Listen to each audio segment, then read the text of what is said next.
ఒక పెద్ద పర్వతమంత ఎత్తుండే భయంకర రాక్షసుడు బకాసురుడు. మనుషులను, జంతువులను, క్రూరమృగాలను సైతం నల్లులను నలిపినట్టు నలిపి తినే రాక్షసుడు బకాసురుడు. అంతటి భయంకర రాక్షసుడు భీముడి చేతిలో ఎలా మరణించాడో ఇప్పుడు చూద్దాం. దుర్యోధనుడు కుట్రతో లక్క ఇంటిని కాల్చగా విదురుడు ముందు జాగ్రత్తగా చెప్పిన సూచనతో పాండవులు సొరంగాన్ని తవ్వి ఆ సొరంగం ద్వారా లక్క ఇంటి నుండి తప్పించుకుని అడవిలో తలదాచుకుంటారు. అక్కడ వ్యాస భగవానుడు వీరిని కలిసి ఏకచక్రపురంలో కొన్నాళ్లు ఎవరికీ తెలియకుండా జీవించమని సలహా ఇస్తాడు. అప్పుడు పాండవులు తమ తల్లి కుంతితో సహా బ్రాహ్మణ వేషాలు ధరించి ఏకచక్రపురం చేరుకుంటారు. ఇప్పటి పశ్చిమ బెంగాల్ రాష్ట్రంలోని బుర్ద్వాన్ జిల్లాలోని దుర్గాపూర్ సమీపంలోని పాండవేశ్వర్ పట్టణమే ఒకప్పటి ఏకచక్రపురమని చెప్తారు. ఈ గ్రామంలో పాండవులు ఒక బ్రాహ్మణుడి ఇంటిలో నివసిస్తూ ఆ గ్రామ వీధుల్లో బిచ్చమెత్తుకోసాగారు. ఇలా ప్రతిరోజు భిక్ష ద్వారా తెచ్చిన ఆహారాన్ని వారి తల్లికిచ్చేవారు. ఆ ఆహారాన్ని కుంతి 2 సగభాగాలు చేసి ఒక సగాన్ని భీముడికి, మిగతా సగాన్ని మిగతా నలుగురికి పెట్టేది. భీముడు వాయుదేవుడికి పుట్టినవాడు, గొప్ప బలవంతుడు, ఆకలి ఎక్కువ కలిగినవాడు. ఏకచక్రపురంలో వారికి లభించు అతి కొద్ది ఆహారం ఈ భీముడికి సరిపోక ఆకలి తీరక అతను చాలా నీరసించిపోయాడు. ఇది తల్లి కుంతికి, భీముడి మిగతా అన్నదమ్ములకు చాలా ఆందోళన కలిగిస్తుండేది. ఒకరోజు నలుగురు పాండవులు భిక్షకు వెళ్లగా భీముడు మాత్రం ఇంట్లో తన తల్లి కుంతి వద్దే ఉన్నాడు. తాము నివసించే బ్రాహ్మణుడి ఇంటిలో నుండి పెద్దగా ఏడుస్తున్నట్లు కుంతికి వినిపించింది. ఆ కుటుంబానికేదో ఆపద సంభవించిందేమో అని తెలుసుకోవటానికి ఆమె ఆ ఇంట్లోకి వెళ్లగా అక్కడ ఆ ఇంటి బ్రాహ్మణుడు, అతడి భార్య ఏడుస్తున్నారు. చివరకు బ్రాహ్మణుడు తన భార్యను చూసి, ఓసి నిర్భాగ్యురాలా, తెలివి తక్కువదానా, ఈ ఊరు విడిచిపెట్టిపోదాం, ఎక్కడైనా బ్రతుకుదామని నేనెన్నిసార్లు చెప్పినా నీవు ఇష్టపడలేదు. నేను ఇక్కడే పుట్టి పెరిగాను, నా తల్లిదండ్రులు, బంధువులు ఇక్కడే జీవించి చనిపోయారంటూ ఈ ఊరు విడిచిపోవటానికి ఇష్టపడకపోతివి. నిన్ను పెళ్లి చేసుకున్నప్పటి నుండి నా జీవితంలో సగభాగమై నిలిచావు. పిల్లలను కని వారిని ప్రేమగా పెంచావు. ఇప్పుడు పిల్లలను కూడా నేను చంపుకోలేను. ఈ జీవితంలో మనం ఎవరిపైన ఆశలు పెట్టుకున్నామో జీవితాంతాన మనకు ఉత్తరగతులు ఎవరు చేయగలరు? అలాంటి కుమారుడు మరణించాక మనం ఎలా జీవిస్తాం? వాడు చనిపోతే మనకు, మన పూర్వీకులకు ఉత్తర క్రియలు ఎవరు చేస్తారు? నీ మొండి పట్టుదలే ఇక్కడి వరకు తీసుకొచ్చింది. నేను ప్రాణాలిస్తే ఈ పిల్లవాణ్ణి రక్షించేవారు లేక తప్పక చనిపోతారు. ఇప్పుడు నేనేం చెయ్యను? మనందరం ఒకేసారి చనిపోవటమే మంచిదంటూ ఆ బ్రాహ్మణుడు వెక్కి వెక్కి ఏడవసాగాడు. అప్పుడు ఆ బ్రాహ్మణుడి భార్య ఇలా అంటుంది, నేను మీకు 2 పిల్లలను కనిచ్చాను. మీరు లేకుండా నేను బ్రతకలేను. భర్త లేని ఆడదాన్ని సమాజం చాలా హీనంగా చూస్తుంది. ప్రతి మగాడు నన్ను వాడుకోవాలని చూస్తారు. నాకు 2 పిల్లలను పెంచి పెద్ద చేయటం చాలా కష్టమైన పని. కనుక నన్ను ఆ రాక్షసుడికి ఇవ్వటమే మంచిది. భర్త జీవించి ఉండగా చనిపోయిన భార్య చాలా అదృష్టవంతురాలు. కాబట్టి పతివ్రత అయిన స్త్రీకి చావనేది భయమే కలిగించదు. మీరు నన్ను ఆశీర్వదించి ఆ రాక్షసుడి వద్దకు పంపండి అని భార్య ఏడవసాగింది. అప్పుడు ఆ బ్రాహ్మణుడు, అవే మాటలు, నీవు లేకుండా నేను జీవించలేను. వివాహితుడి ప్రథమ కర్తవ్యం తన భార్యను రక్షించటమే. నిన్ను ఆ రాక్షసుడికిచ్చిన తరువాత నేను బ్రతికి ఉంటే మహాపాపిని, నిందితున్నవుతాను అంటాడు బ్రాహ్మణుడు. అప్పుడు తల్లిదండ్రుల మాటలు వింటున్న కుమార్తె ఏడుస్తూ, అమ్మా నాన్న, నేను చిన్నదాన్నైనా నా మాట విని నన్నే మీరు ఆ రాక్షసుడి వద్దకు పంపండి. నా ఈ శరీరాన్ని త్యజిస్తే మిగతా వారంతా రక్షించబడతారు. మీరిద్దరూ చనిపోయాక ఈ దుష్ట ప్రపంచంలో నేను, తమ్ముడు రక్షించేవారు లేక త్వరగా చనిపోతామని ఆ కుమార్తె ధైర్యంగా అనటంతో తల్లిదండ్రులు ఆమెను గాఢంగా హత్తుకుని ఏడవసాగారు. వారందరూ ఏడుస్తుండగా పసివాడైన కుమారుడు, అమ్మ, నాన్న, అక్క, ఏడవకండి అంటూ ఓ కర్ర ముక్కను తీసుకుని దాన్ని తిప్పుతూ, నేనీ కర్రతో ఆ రాక్షసుణ్ణి చంపుతాను అంటాడు. పిల్లవాడు కర్రను తిప్పటం, ఆ రాక్షసుణ్ణి చంపుతాను అని మాట్లాడటం చూసి వారంతా బాధలోనూ నవ్వుతారు. కాని ఆ తరువాత అందరూ కలిసి ఏడుస్తారు. వీరందరి మాటలు విన్న కుంతీదేవి ఏమైంది? మీరెందుకు ఏడుస్తున్నారు? నేనేవైనా మీకు సహాయం చేయనా అని అడుగుతుంది. అందుకు ఆ బ్రాహ్మణుడు, తల్లి, మా బాధను మీరు తీర్చలేరు. ఈ గ్రామానికి పక్కనే ఉన్న పర్వత ప్రాంతంలో ఓ కొండగుహ ఉంది. అక్కడ మహాబలవంతుడు, క్రూరుడైన బకాసురుడు అనే ఒక రాక్షసుడున్నాడు. 13 ఏళ్ల కిందట తన బలంతో ఈ గ్రామాన్ని ఆక్రమించుకున్నాడు. అప్పట్నుంచి మా గ్రామస్తులందరినీ క్రూర హింసల పాలు చేస్తున్నాడు. ఈ దేశరాజు మమ్మల్ని రక్షించలేక వేత్రకి అనే రాజ్యానికి పారిపోయాడు. ఇదివరకు ఈ రాక్షసుడు తన ఇష్టమొచ్చినప్పుడల్లా గుహ నుంచి బయటకొచ్చి ఆకలితో గ్రామంపై పడి పురుషులను, స్త్రీలను, చివరకు పసిపిల్లలను సైతం దారుణంగా చంపి తినేవాడు. ఆ పరిస్థితుల్లో విచక్షణ లేకుండా ఎప్పుడు పడితే అప్పుడు మనుషులను చంపకుండా ఉండేలా ఒక పద్ధతి ప్రకారమే వారిని తినేలా ఒక ఒప్పందాన్ని ఈ గ్రామ ప్రజలు ఆ రాక్షసుడితో చేసుకున్నారు. ఆ ఒప్పందం ప్రకారం వారానికోసారి ఆ రాక్షసుడికి సరిపోయే మాంసం, అన్నం, పెరుగు, మద్యపానీయాలు మొత్తం 2 ఎడ్ల బండికి సరిపడా పదార్థాలను తీసుకొచ్చి నీకు అందచేస్తాం. బండిని తోలేందుకు కూడా ఒక మనిషిని పంపుతాం. అన్నం, పదార్థాలతో పాటు 2 ఎద్దులను అలాగే తెచ్చిన ఆ మనిషిని తిని ఆ ఆకలి తీర్చుకో అని మా గ్రామ ప్రజలు మొరపెట్టుకోగా దానికి బకాసురుడు అంగీకరించాడు. ఆ రోజు నుంచి ఆ రాక్షసుడు మా గ్రామాన్ని క్రూర మృగాలు, ఇతర దొంగల బారి నుండి రక్షిస్తున్నాడు.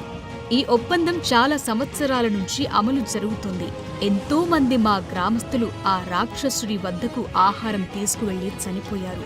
వారందరి చావులు చూసిన మేము ఆ బాధను తట్టుకోలేకపోతున్నాం.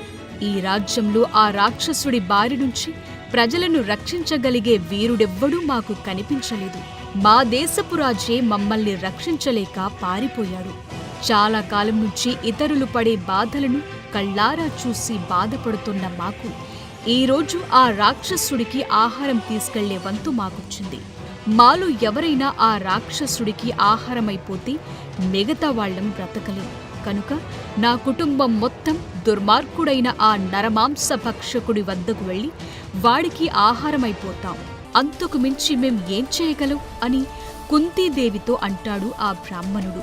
అంతా విన్న కుంతి, మీరు బాధపడకండి, నాకు 5 కుమారులున్నారు.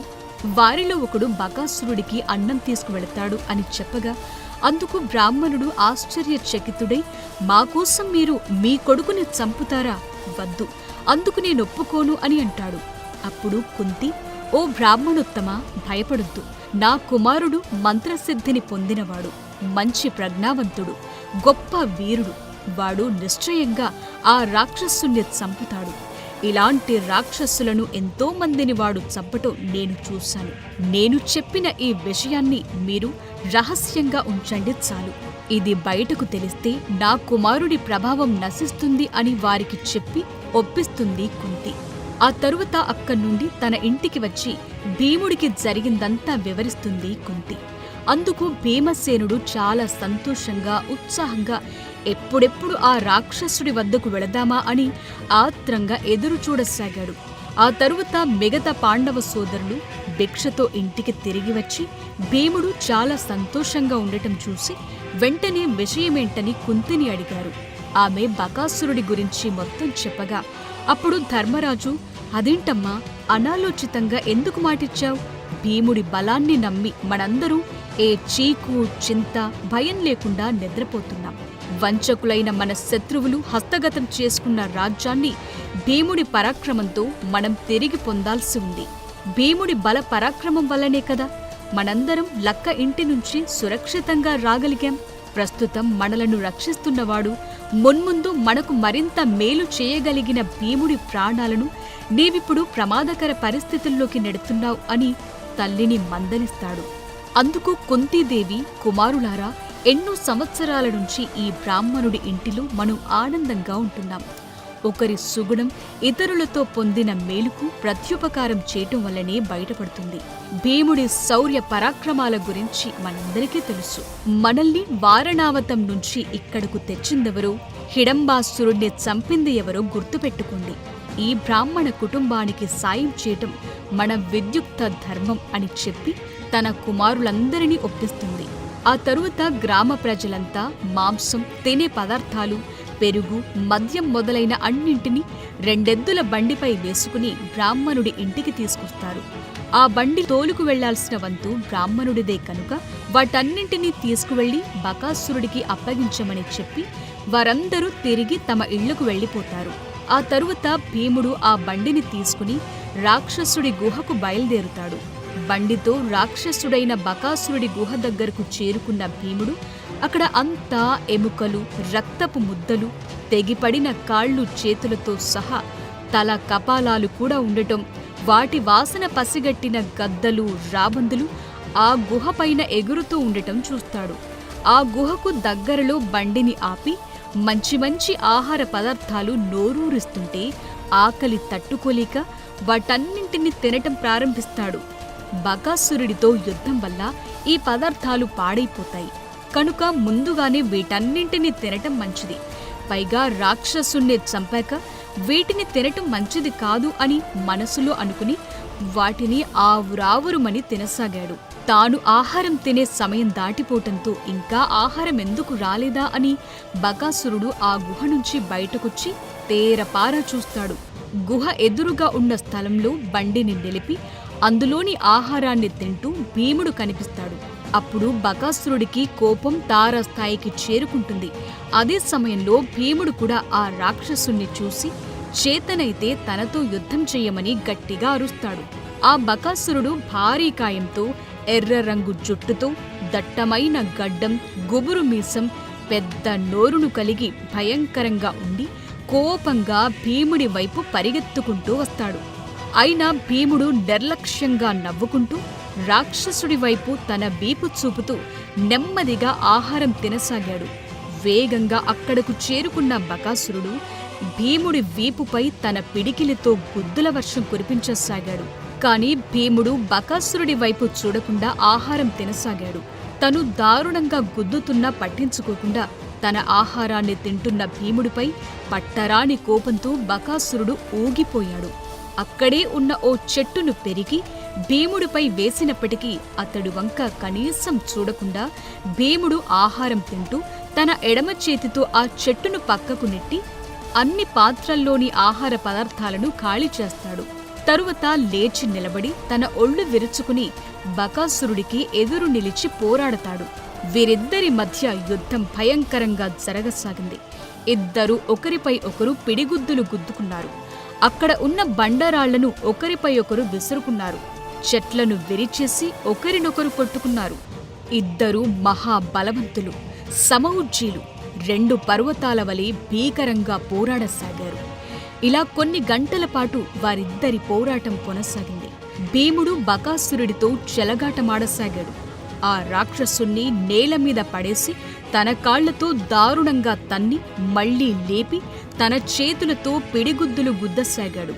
భీముడి దెబ్బలకు తట్టుకోలేక బకాసురుడి ముఖమంతా పగిలి రక్తం కారుతూ క్రింద పడిపోతాడు. అయినా వాడిని వదలకుండా భీముడు బకాసురుడిపైన కూర్చుని వాడి శరీరంలోని ఒక్కో ఎముకను దారుణంగా విరిచేస్తాడు. దాంతో బకాసురుడు భయంకరంగా ఆర్తనాదం చేస్తూ రక్తం కక్కుకుని దారుణంగా చనిపోతాడు.